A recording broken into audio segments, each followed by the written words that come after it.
welcome to this episode of The Good, the Bad and the Old with your hosts, Mark and Sam. Hi, Sam. Hello there. Right, so we're kind of coming back after our 2023 comfy chair roundup. So this is the second one of the year. So we're getting back into Hammer. And then the next one on our list is Dr. Jekyll and Sister Hyde. I think the title kind of tells you what it's about. Yeah, and kind of that's really it. It doesn't really do much extra, I gotta be honest. I've got to say, this is the third time Hammer tried to do this to Dr. Jekyll and Mr. Hyde. We've watched one of them. We watched Two Faces of Dr. Jekyll. We quite like that. That was all right, wasn't it? But I did a comedy version, interestingly, called The Ugly Duckling, even before that one, which we didn't cover because it's not a horror.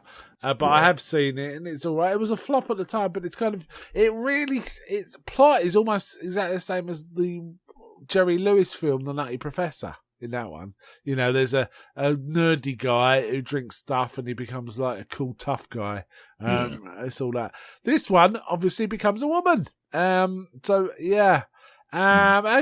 Interestingly, they also drag in some Jack the Ripper and Burke and Hare into the plot. So what did you think? I thought it was okay, but I feel like you could do a lot more with the premise of Dr. Jekyll and Mr. Hyde, but it gender flips as well. Yeah. Sex flips. I thought it was pretty solid. I mean, if you did more with it, it would be a significantly longer film, wouldn't you? That's the thing. They did plenty, like, you know, what happens when Sister Hyde wanted to explore being sex, really, for example, which was kind of interesting. She seduces the sort of Jekyll's love interest's brother. Which, given like the past few Hammer films that we watched, I'm surprised she didn't go for Jekyll's love interest just flat. So, I know what you mean. Now, the leads were Ralph Bates and Martin Bestwick. What did you think of how they did it? They were pretty good. They were good, weren't Ralph Bates was really good as Dr. Jekyll. Like he was fairly convincing as like a kind of weedy scientist sort. Yeah, but he was interesting. This isn't your typical Dr. Jekyll, because Dr. Jekyll's usually an upstanding member of society. Yeah. This guy was more mad scientist. Yeah, he kind of obsessed scientist. Goes crazy on the route.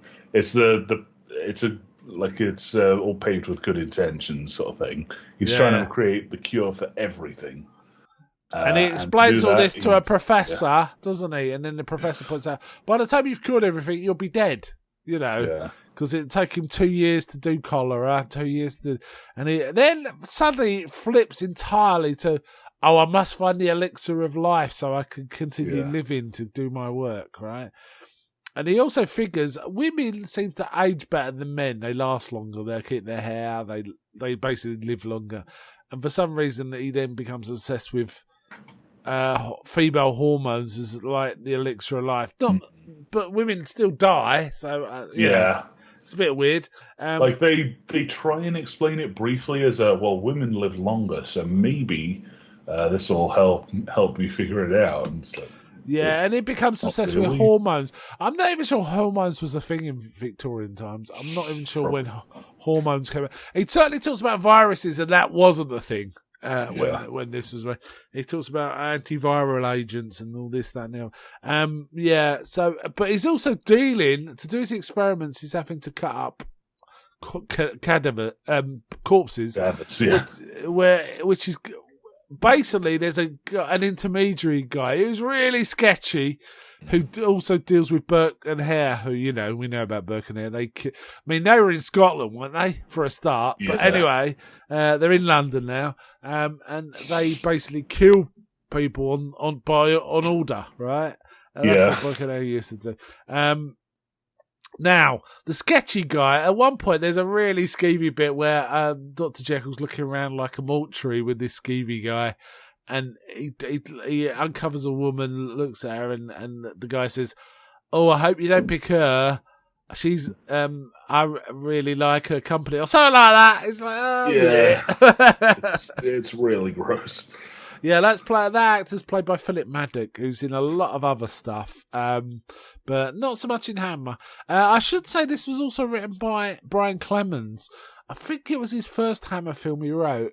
He wrote most famous for doing the Avengers series, Steed and Emma Peel.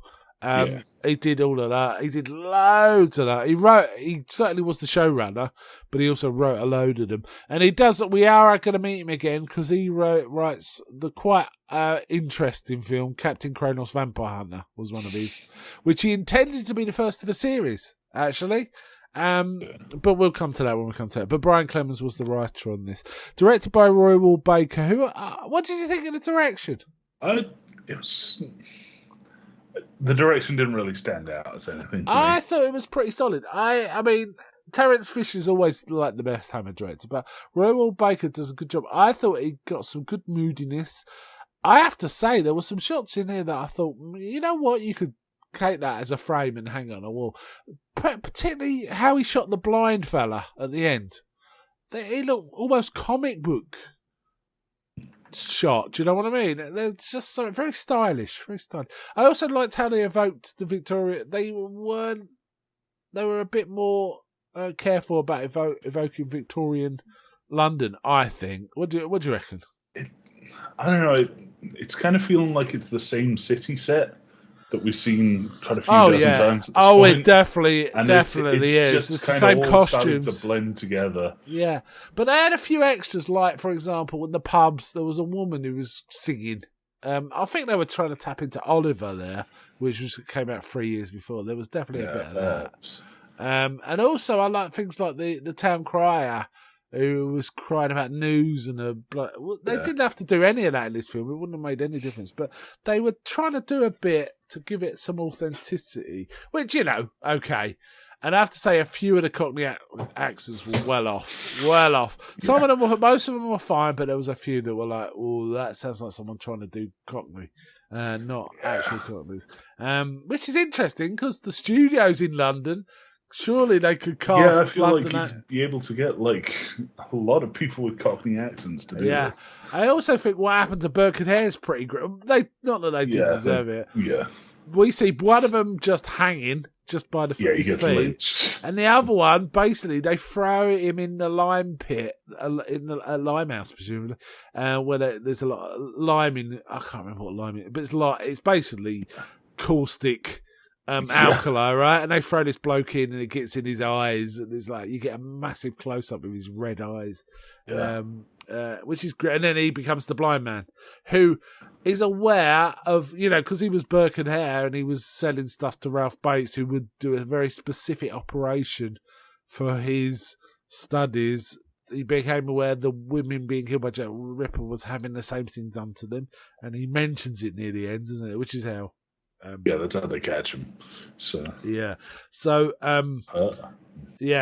like the whole thing of the brother, sister, and mother living upstairs and Hyde downstairs. Jekyll downstairs. Jekyll and Hyde downstairs. And when the brother, but basically the professor's haranguing. Professor Robertson is haranguing Jekyll for spending so much time on his studies when he's studying women. He's going on about you need to let your hair down kind of thing. And also the guy upstairs thinks Dr. Jekyll's not interested in girls.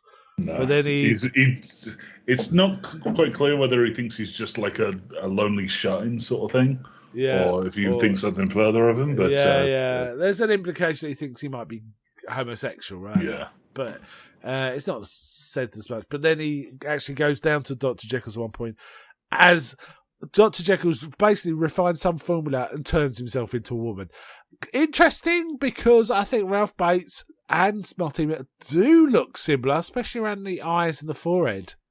And they also put a mole on his cheek, didn't they? So when he turned, she had the same mole, she wore the same ring, things like that, which made it an interesting choice. But the first time he changes, he looks in the mirror and opens his dressing gown to look at his boobies, basically. Yeah. Just then, the brother from upstairs bursts in and sort of says, "Excuse me," and excuses himself. And then he's mentioning to his sister, who's kind of fancies Jekyll. Well, there's no kinder about it. She's she does, even though she doesn't really meet him, and she's still kind of.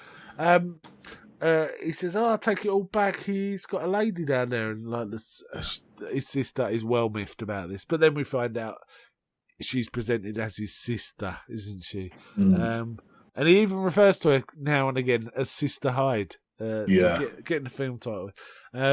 So yeah, she's a widow. That was the thing. But I like Martine Bestwick here because she's real evil. She's just evil. Yeah, right? She does the Hyde act really well. And I quite like how she kind of...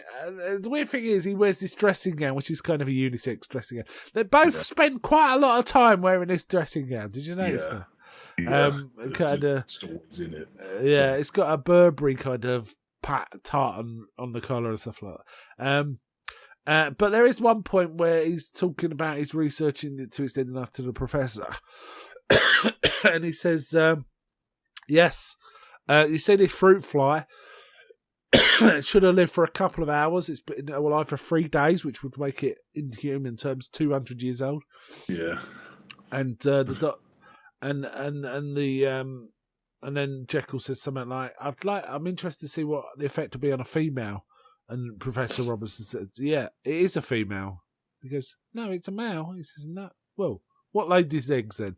And at that point, you get a hint. Male is becoming female and all that business, right?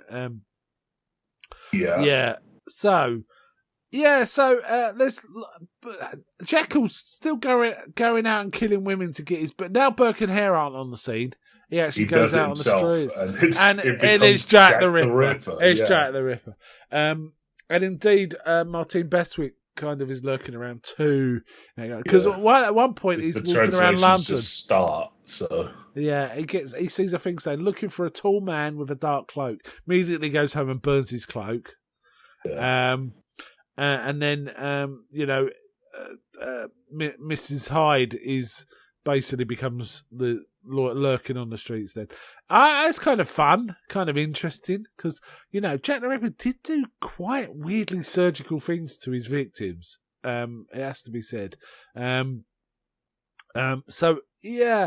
there's this tension. Basically, old Hyde. It becomes a fight between the two personalities, doesn't it? She wants to take over, and he wants stuff. And he's starting to turn without the elixir too. He's gone too far, and she reckons she works out if she can get a pure girl or something, she can stay as Hyde forever. Which means she's targeting her upstairs, right? The love interest of Jekyll, who warns her upstairs not to associate with his sister because she means her harm. He says, how could you possibly know that? All that. There's a whole thing where Jekyll's taking the girl out to the opera or something like that, and you can't go. But they do this whole thing of the families upstairs making excuses for him. Oh, he must have got delayed. The brother actually says maybe he got lost in the fog, flippantly. And all that. Also, the professor turns up looking for... No, he hears about another murder, like the police, because he's assisting the police. And he's realised the murders, what's happened to the women is what Jekyll was doing. So he's starting to suspect Jekyll, and he goes there and he mentions to Mrs. Hyde, I think your brother might be doing something shady. And then she strips down to her corset. And sort of... I really like this scene. And then kills him. Stabs him in the back, but once he stabs him and the professor's looking in Mrs. Hyde's face, she actually turns into Ralph Bakes' face. Dr. Jekyll's face, and it's like freaks him out. Obviously, he's been stabbed and all that, doesn't it? And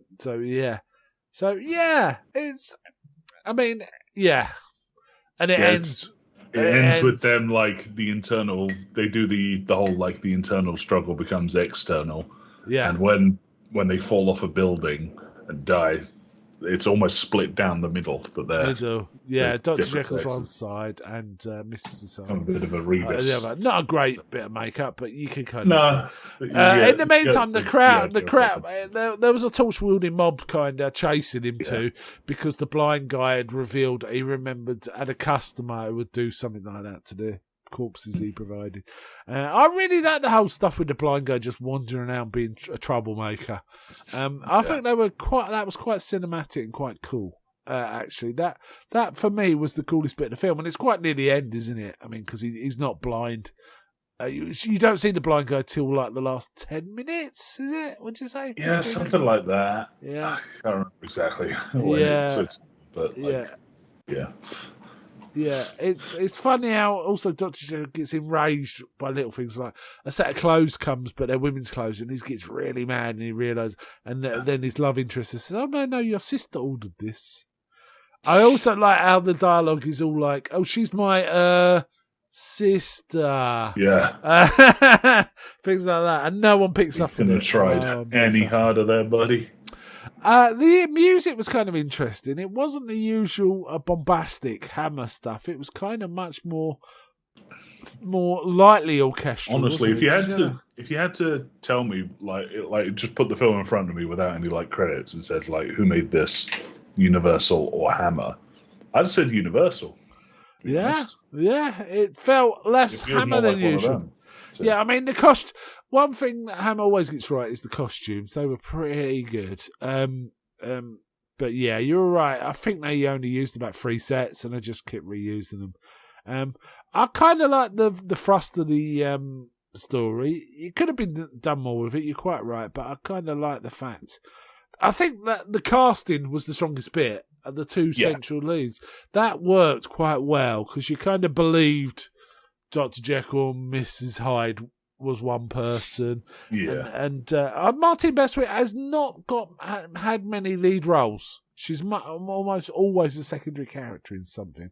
Or she's not talking. She's in some of the, the dinosaur, million years BC kind of thing. She's in a few of them. She was in, I think, Thunderball as like a Bond girl, but she was in the dub of a comic sequel to Golden Voyage of Sinbad. Okay. Yeah, maybe taking the Caroline Munro? Well, maybe. I don't know. Apparently she's just called Queen Badra. Oh, okay, so she wasn't. So, I don't think so. This is solid, though. It's the first time Hammer encroach on Jack the Ripper territory. In fact, in a couple of films' time, we're doing another one where they do a Jack the Ripper thing. So that'd be kind of interesting, called Hands of the Ripper. So, not bad. I think I liked it more than you did. Yeah, that's fair to say. We're hitting a lot of the same plot points over and over, and I gotta be honest, I'm running out of endurance for all of these. I hope we hit some of these Captain Kronos ones though. We are gonna hit much more high energy ones once we hit 1972, really, and we're in 71. Okay. But what Hammer did is, I think they put 6 films out in 71, which they were really pumping them out. And, I think it made them run out of money, basically. But they toned it back. But they went kind of nuts just trying stuff after that. And it's where it's some of Hammer's most interesting stuff, for sure. It's not necessarily their best, though I really like Captain Kronos, has to be said. But there's some interesting stuff coming up down the line in a few films. Time. Okay. Though Hands of the Ripper, I really like Hands of the Ripper. I think it's a very solid film. It's a bit more classy than this, but I quite like this. But you didn't, so who knows? I don't know. I was okay with it, but it's just another Dr. Jekyll and Mr. Hyde, and they don't really do a lot with the gender swapping thing at all. There's a lot. I think if someone nowadays made it, you could get some quite thorough investigation into, hey, why did this happen? What does this say about Jekyll? You can take it in a whole subject matter that you couldn't really address in the 70s, really. Yeah, you're quite right. There's some interesting things about gender and sex and self-identification and stuff like that, right? Yeah.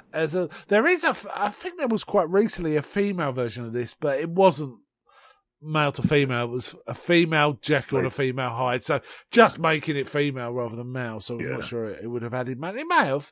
I don't know. But yeah, I think the standout for me here is probably Bates and Bestwick, particularly Bestwick, actually. Yeah. She did have some notes saying, the director wanted to do full frontal and she wouldn't do it. She just said no, and they argued. She didn't talk to him for a week or something, which is like weird because they were making a film. And in the end, she kind of agreed, but in the end, the shot was only of her bottom. There's a very brief shot of her bottom, and she walks out. And she said she insisted on a closed set. She said, but that day on the closed set, she said there was an awful lot of weird shadows and movement in the rafters. So, which isn't very nice for an actress. Apparently another actress was offered this, but she turned it down because she didn't want to do anything naked. But she went on to do loads of stuff naked after that, which is a bit odd. But maybe she just couldn't get the work, and it was one of those. It was that kind of era, wasn't it? You know. But yeah, I thought this was also quite a fun film. I wasn't bored. Were you bored at all? No, not really. No. There was a couple of bits where it started to drag out, but it's usually when they were actually like just sort of silently doing something. So there was a lot of scenes where it was completely, really dark, and you could barely see what was happening. Yeah, but having said that, the music, real complaint. Yeah, but I found the music and the bits we did see kind of kept it tense, so it was all right. I didn't mind that too much. Anyway, okay, how would you score this? I'd score this probably like a 5 or a 6. Okay, I'd give it a 7. So, yeah, I give. It's a perfectly fine movie, but it's just yet another Dr. Jekyll and Mr. Hyde, and it's not like with vampires or sort of the werewolf subject where you can make a different story. Yeah. You kind of got to make the Dr. Jekyll and Mr. Hyde story if you're going to do that. Yeah, so. Indeed. Yeah, so decent. Yeah, the thing is, the whole Jekyll and Hyde thing can be seen all sorts of ways. For example, the early versions of the story that presented on screen really feel like they, without actually addressing it probably, and maybe not even in the writers' minds, it kind of deals with toxic masculinity somewhat. You know, he's a horrible, horrible man that treats women horribly. You know what I mean? Hyde. Yeah. But in this, it was kind of a bit different. Anyway, all right. I'm diverging onto other films and the whole. We're diverging onto the actual Dr. Jekyll. Yeah. All right. So. All right. Let's wind up there. So, bye from me. Bye.